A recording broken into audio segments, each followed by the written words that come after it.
ബിട്ടാസ് ഇതിലൊരു പ്രധാനപ്പെട്ട കാര്യം ഈ കേസുമായി ബന്ധപ്പെട്ട് സുപ്രീം കോടതി തന്നെ പ്രതിഷേധക്കാർക്ക് നേരെ അതിരുവിട്ട മര്യാദകെട്ട മനുഷ്യാവകാശ ലംഘനങ്ങളുടെ കടുത്ത ലംഘനങ്ങൾ ഉണ്ടാകുന്ന പെരുമാറ്റങ്ങൾ ഉണ്ടാകാൻ പാടില്ല എന്ന് ദില്ലി പോലീസിനോടടക്കം പറഞ്ഞിട്ടുള്ളതാണ്. അതിന് തൊട്ടു പിന്നാലെയാണ് ഈ തരത്തിലേക്കുള്ള നീക്കം വരുന്നത്.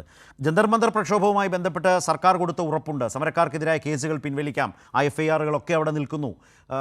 CJP അതുമായി ബന്ധപ്പെട്ട് ദേശീയ തലത്തിൽ തന്നെ എല്ലാ സംസ്ഥാനങ്ങളിലെയും വിവരങ്ങൾ ശേഖരിക്കാൻ പോകുന്നു. പക്ഷേ എന്ന് വെച്ചാൽ ഇതിനർത്ഥം ഇന്നത്തെ ഐഷിക്ക് നേരെ ഉണ്ടായ ദില്ലി പോലീസിൻ്റെ നീക്കം വെളിപ്പെടുത്തുന്ന ഒരു ശരിയായ കാര്യം, ബോധ്യപ്പെടുത്തുന്ന ഒരു കാര്യം എന്ന് പറയുന്നത് സർക്കാർ നൽകിയ ഉറപ്പുകൾ സർക്കാർ തന്നെ ലംഘിക്കുന്നു എന്നതിലേക്കാണോ പോകുന്നത് ദില്ലിയിൽ കാര്യങ്ങൾ? ഒരു പകപോക്കലാണ്. അതായത് ഇവർ പ്രക്ഷോഭകർക്ക് നൽകിയിട്ടുള്ളൊരു ഉറപ്പുണ്ട്, ജന്തർ മന്ദറിലെ പ്രക്ഷോഭവുമായി ബന്ധപ്പെട്ട കേസുകളിൽ ആരെ അറസ്റ്റ് ചെയ്യില്ല. അപ്പോൾ അതേസമയം അറസ്റ്റ് ചെയ്യുകയും വേണം.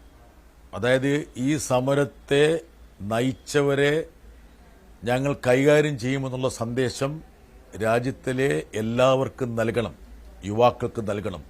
ഇനി നാളെ ആരും ഇത്തരമൊരു സമരം നയിക്കാൻ വേണ്ടി മുമ്പോട്ട് വരരുത്, അതിനുവേണ്ടി ഒരു സന്ദേശം നൽകണം എന്നതുകൊണ്ട് ആണ് അവരൊരു പഴയ കേസ് പൊടുതിട്ടിയെടുത്തത്. നോക്കുക, എന്തു വെഞ്ചൻസോടെയാണ്. എൻ്റെ അറിവ് ശരിയാണെങ്കിൽ കഴിഞ്ഞ കുറച്ച് ദിവസമായിട്ട് ഐഷി ഘോഷിനെ അവർ നിഴൽ പോലെ പിന്തുടരുന്നുണ്ട്. ഒരു യുക്തമായ സ്ഥലത്ത് വെച്ച് യുക്തമായ സമയത്ത് പിടികൂടി തിഹാർ ജയിലിൽ. ഇപ്പോൾ ഇവർ വന്ന സമയം എന്ന് പറയുന്നത് അറസ്റ്റ് ചെയ്തുകൊണ്ട് പോയി പിന്നെ ഐഷി ഘോഷിനോ ഞങ്ങൾക്ക് ആർക്കും കോടതിയെ സമീപിക്കാൻ പറ്റുന്ന സമയമായിരിക്കില്ല, കോടതിയുടെ സമയം കഴിഞ്ഞിട്ടുണ്ടോ. അപ്പം തീഹാറിൽ കൊണ്ട് അടയ്ക്കണം, അതല്ലെങ്കിൽ കസ്റ്റഡിയിൽ വെക്കണം. ഇന്ന് അവിടെ ആ ഒരു സന്ദേശം നൽകാൻ വേണ്ടിയിട്ടുള്ള ഒരു പരിപാടിയാണ്. അതല്ലെങ്കിൽ ആരെങ്കിലും മജിസ്ട്രേറ്റിന് അടുത്ത് പോയി അവരുടെ ഈ പറഞ്ഞ ജഡ്ജിയുടെ അടുത്ത് പോയിട്ട് ഇവരെ റിമാൻഡ് ചെയ്യിപ്പിക്കണം. ഇതായിരുന്നു ഇവരുടെ ലക്ഷ്യമെന്ന് പറയുന്നത്. എന്ത് നിയമവിരുദ്ധമായിട്ടാണ് ഇവർ പെരുമാറുന്നതെന്നുള്ളത് ഈ സംഭവത്തിൽ നിന്ന് വ്യക്തമായിരിക്കുകയാണ്. മാത്രമല്ല, ഈ ആഭ്യന്തര വകുപ്പ് തുടക്കം മുതൽ തന്നെ ഈ സമരത്തോട് അവലംബിച്ച ഒരു സമീപനമുണ്ട്.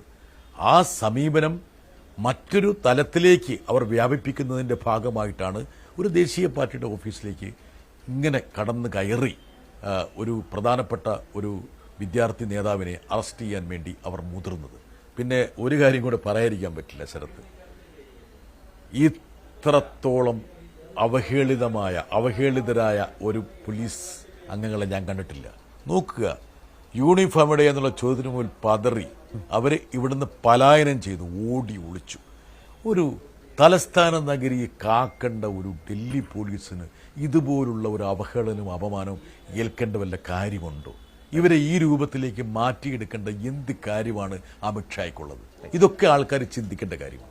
നിശ്ചയമായും നമ്മൾ ഈ ചർച്ച ആരംഭിക്കുന്നതിന് മുമ്പും ഇന്ന് ഈ സംഭവം ഉണ്ടായതിനു ശേഷവും ബിട്ടാസ്, കൈരളി ന്യൂസ് അവിടെ ഉണ്ടായ സംഭവങ്ങൾ കേരളത്തിലെ എനിക്ക് തോന്നുന്നു ആ ദൃശ്യമാധ്യമങ്ങളിൽ തന്നെ ഏറ്റവും അധികം, കാരണം ദേശീയ ശ്രദ്ധിക്കേണ്ട ഒരു കാര്യമാണ് ആ ദൃശ്യങ്ങൾ, അതുമായി ബന്ധപ്പെട്ട അതിൻ്റെ ഗൗരവത്തെ ഏറ്റവും അധികം ജനങ്ങളിലേക്ക് എത്തിച്ചൊരു മാധ്യമം എന്ന നിലയിൽ ഈ ചർച്ചയ്ക്ക് മുമ്പിലും നമ്മളത് കാട്ടിയിരുന്നു.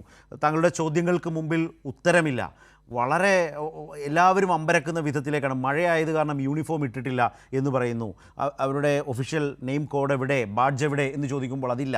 അവർ ദില്ലി പോലീസിൻ്റെ വാഹനത്തില്ല, സ്വകാര്യ വാഹനത്തിൽ വരുന്നു. എന്തിനു വേണ്ടി?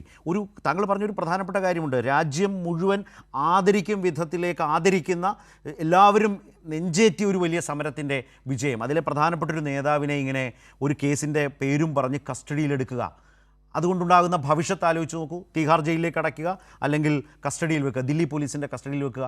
എന്തൊക്കെയായിരിക്കും സംഭവിക്കുക? ആ നേതാവ്, ആ വിദ്യാർത്ഥി നേതാവ് നേരിടേണ്ടി വരുന്ന ഒരു അനുഭവവും അവസ്ഥയും എന്താകും എന്നത് യഥാർത്ഥത്തിൽ ചിന്തിക്കാൻ പോലും ആകാത്തതാണ്. ഇങ്ങനെയൊക്കെ ചെയ്യുന്നവരുടെ കൈകളിലേക്ക് ചെന്നുപെട്ടാൽ എന്ന് പറയുന്നൊരു വിഷയം അവിടെയുണ്ട്.